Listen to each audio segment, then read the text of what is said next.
Good morning student. व्याकरण में आज चैप्टर फर्स्ट में है भाषा और व्याकरण। चैप्टर फर्स्ट है आपका भाषा और व्याकरण।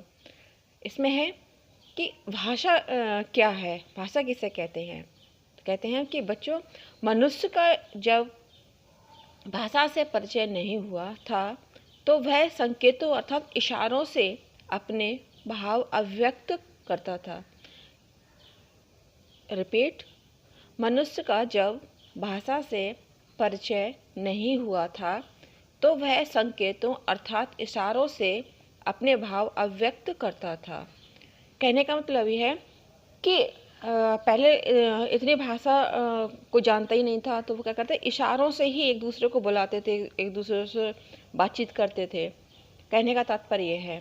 फिर कहते हैं कि धीरे धीरे विकास के साथ साथ, जब धीरे धीरे विकास हुआ यानी कि उन्नति हुई, उसके साथ साथ बोलकर और लिखकर अपने भाव प्रकट करने लगा।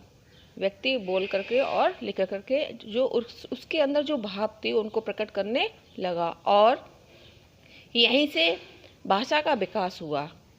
भाषा वह साधन है जिसके द्वारा हम बोलकर या लिखकर अपने भावों का आदान प्रदान करते हैं।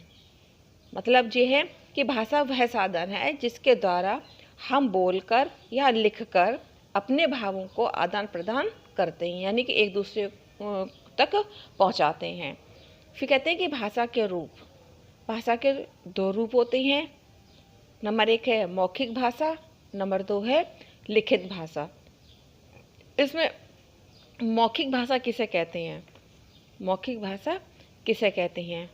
जब मन के विचार को मुंह से बोलकर प्रकट किया जाता है तो उसे मौखिक भाषा कहते हैं। कहने का तात्पर्य है कि हमारे अंदर जो है या हमारे मन में जो विचार हमारे मुख तक बोलकर प्रकट होते हैं तो उसे क्या कहते हैं? मौखिक भाषा कहते हैं। जो हम लोग अपने बोलते हैं, मुंह से बोलते हैं, वो मौखिक भाषा कहलाती है। सेकंड है आपकी लिखित भाषा। लिखित भाषा में है कि जब हम अपने विचार लिखकर दूसरों तक पहुंचाते हैं तो उसे लिखित भाषा कहते हैं। तात्पर्य है कि हम अपने भाषा को क्या है, लिखकर दूसरों तक पहुंचाते हैं, उसको क्या कहते हैं? लिखित भाषा कहते हैं। भारतीय भाषाएं, भारतीय भाषाओं में कितनी भाषाएं आती हैं? हमारे देश के संविधान में 22 भाषाओं की मान्यता दी गई है। कितनी भाषाओं की मान्यता दी गई है? 22 भाषाओं की। कहते हैं कि हमारे भारतीय संविधान में 22 भाषाओं की मान्यता दी गई है। अच्छा, इसे कहते हैं कि उपयोग के आधार पर भाषा के विभिन्न नाम भी हैं। मतलब जो हम लोग आमतौर पर बोलते हैं तो उसको क्या है कि जिसका हम उपयोग करते हैं उनके आधार पर भाषाओं के विभिन्न नाम भी हैं। जैसे फर्स्ट है मातृभाषा। फर्स्ट कौन सी है? मातृभाषा।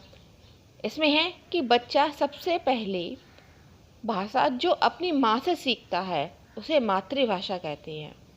रिपीट, बच्चा सबसे पहले भाषा जो अपनी माँ से सीखता है उसे मातृभाषा कहते हैं। जैसी माँ बोलेगी और बच्चा वैसे ही सीखेगा। सेकंड है प्रादेशिक भाषा।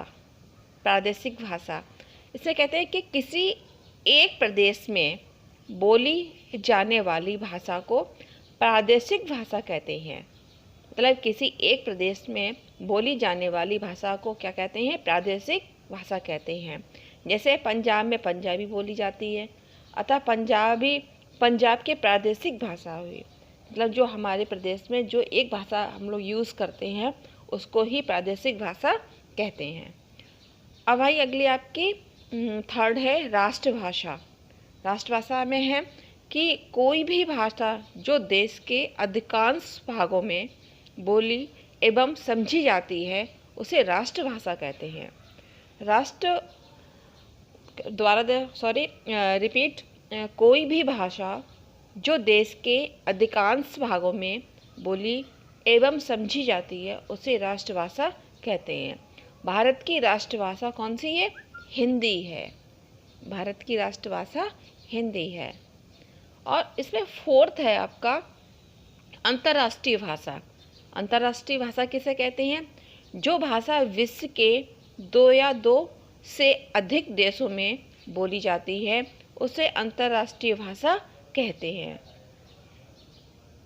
रिपीट, जो भाषा विश्व के 2 या 2 से अधिक देशों में बोली जाती है उसे अंतर्राष्ट्रीय भाषा कहते हैं।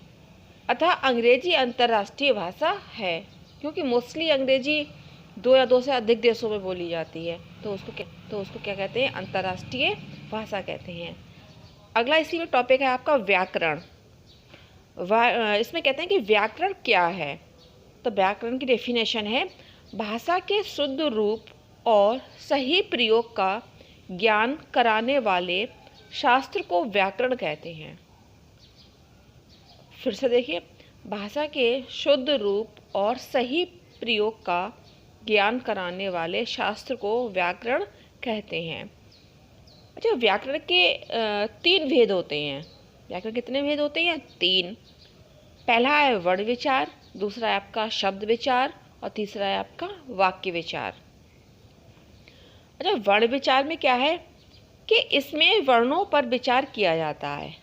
वर्णों पर विचार किया जाता है, उसे क्या कहते हैं? वर्ण विचार कहते हैं। जैसे अ, आ, ई, तो ये क्या हो गए? आपके वर्ण हो गए। शब्द पूरा एक होता है, जैसे राम, श्याम, ये हो गए आपके शब्द, और ये है आपके वर्ण। वर्ण माने कि एक वर्णमाला का एक शब्द अक्षर, उसे कहते हैं वर्ण। और शब्द विचार में जिसमें शब्दों पर विचार किया जाता है, जैसे कमल, आम आदि, तो इसको कहते हैं शब्द विचार। अब इसके बाद में है आपका वाक्य विचार। वाक्य विचार क्या है? इसमें वाक्यों पर विचार किया जाता है। वाक्य मीन्स सेंटेंस, पूरा एक सेंटेंस हो उसको कहते हैं वाक्य। जैसे आदित्य स्कूल जाता है, ये आपका कहलाएगा वाक्य विचार। Thank you. और ये आपको ये रिटेन वर्क करना है।